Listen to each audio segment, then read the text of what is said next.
I have explain factor affecting the weather of a place. Weather पे किस किस चीज़ों का इफेक्ट पड़ता है। क्लाइमेट तो मैंने आपको बता ही दिया था, क्या होता है कि 24-25 ईयर या 30 ईयर तक जो भी वहाँ का वेदर चेंज नहीं होता उसको हम क्लाइमेट बोलते हैं। अब आता है वेदर पे क्या इफेक्ट पड़ रहा है टेम्परेचर का।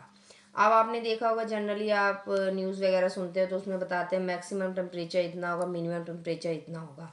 किस चीज़ से बताते हैं, इस चीज़ को देखेंगे। पहले तो आप टेम्परेचर जो वेदर का पता करते हैं वो किसके थ्रू पता करते हैं, थर्मोमीटर होता है, उसके थ्रू आप पता करते हैं कि कितना वहाँ का टेम्परेचर होगा। अब इसमें क्या होता है कि टेम्परेचर मेज़र किस में करते हैं, आपको पता है, सेल्सियस या फिर डिग्री फ़ारेनहाइट में। अब generally day processing after sunshine, आपका दिन कब शुरू होता है, जैसे सनशाइन है हो रहा है उसके बाद ही शुरू होता है। द टेम्परेचर इंक्रीज होना शुरू हो जाएगा, जैसे सूरज निकलेगा धीरे धीरे टेम्परेचर इंक्रीज होना शुरू कर देगा।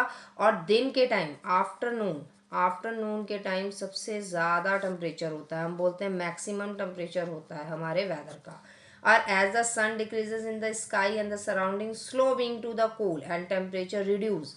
अब आफ्टरनून के बाद क्या है, टेम्परेचर धीरे धीरे रिड्यूस होने लगता है और हम कहते हैं कि जो मिनिमम टेम्परेचर होता है, अब मिनिमम टेम्परेचर कब होता है, मिनिमम टेम्परेचर तब होता है early morning, very early morning. जब आप सुबह उठते हैं तो आपने देखा होगा थोड़ा सा मौसम ठंडा होता है, very early in the morning, sun के निकलने से थोड़ी देर के पहले का जो होता है, या सन तुरंत निकल रहा होता है उस समय का जो टेम्परेचर होता है उसको हम बोलते हैं वो है मिनिमम टेम्परेचर।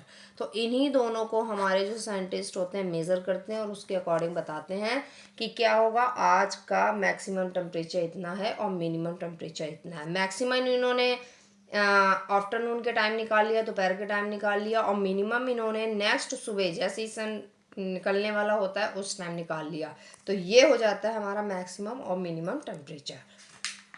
नेक्स्ट आता है ह्यूमिडिटी क्या है। ह्यूमिडिटी आपको पता है कि ह्यूमिडिटी होती क्या है, जब वाटर वेपर जो होता है एयर में कलेक्ट हो जाता है, एयर में क्या हो जाएगा, कलेक्ट हो जाएगा। जैसे ही वाटर वेपर एयर में कलेक्ट होगा या प्रेजेंस होगा तो वहाँ पे हम ये मेज़र कर लेते हैं कि यहाँ पर ह्यूमिडिटी के चांसेस हैं। लेकिन अब ह्यूमिडिटी को पर्टिकुलर डेफिनेशन देनी है तो आप क्या बोल सकते हैं कि the air holding the maximum amount of water vapour, यानी वो एयर जो maximum amount of water vapour ले रही है और पर्टिकुलर टेम्परेचर, एक पर्टिकुलर टेम्परेचर में ले रही है, तो इसको हम बोलते हैं सेचूरेटेड एयर। सेचूरेटेड होगी, उससे ज़्यादा नहीं ले सकती। सेचूरेटेड एयर का मतलब यहाँ पे क्या है, सेचूरेटेड का मतलब हो गया उसने इतना वाटर वेपर ले लिया, इससे ज़्यादा वो एब्जॉर्ब कर ही नहीं सकती है। तो ये कंडीशन होगी, इसी कंडीशन को हम ह्यूमिडिटी बोल देते हैं। अब जो वार्म एयर होती है, जो गर्म एयर होगी, वो बहुत ज़्यादा वाटर वेपर लेगी, जो वाटर वेपर ज़्यादा लेगी और इसलिए वो गर्म हवा चलती हुई होती है या चल भी नहीं रही होती है और हमें गर्मी में उमस की फीलिंग होती है और ठंड में भी होती है। ठंड में और जो कोल्ड एयर है वो कम लेती है, कोल्ड एयर वाटर वेपर को कम एब्जॉर्ब करती है लेकिन इसके कंपैरिजन में कम करती है। इसीलिए ठंड के टाइम थोड़ा हमारा कह सकते हैं कि थोड़ी हमें घुटन कम होती है, लेकिन गर्मी के टाइम बहुत ज़्यादा होती है। अब इसको मेज़र करने वाला जो आपका इंस्ट्रूमेंट होता है उसको हम बोलते हैं हाइग्रोमीटर। जो इसको मेज़र करता है उसको हम बोलते हैं हाइग्रोमीटर। नेक्स्ट आता है आपका रेनफॉल। अब रेनफॉल भी पता होना चाहिए।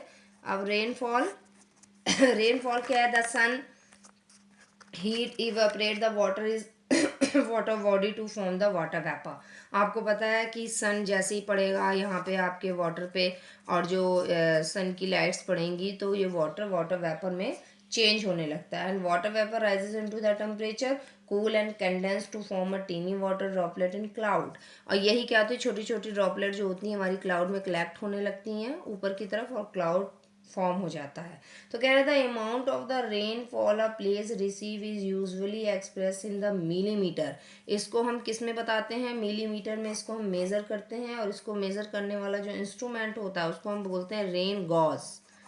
ये बहुत इंपॉर्टेंट्स हैं क्योंकि सबके जो हैं मेज़र करने वाले आपको इंस्ट्रूमेंट के नेम पता होना चाहिए। रेन गॉज, रेन गॉज क्या कर रहा है, आपको कैपेबिलिटी बताएगा कि यहाँ पर कितना ज़्यादा वाटर जो है वाटर वेपर में चेंज हुआ है और यहाँ पर कितने लेवल पे क्लाउड की फॉर्मेशन हुई है।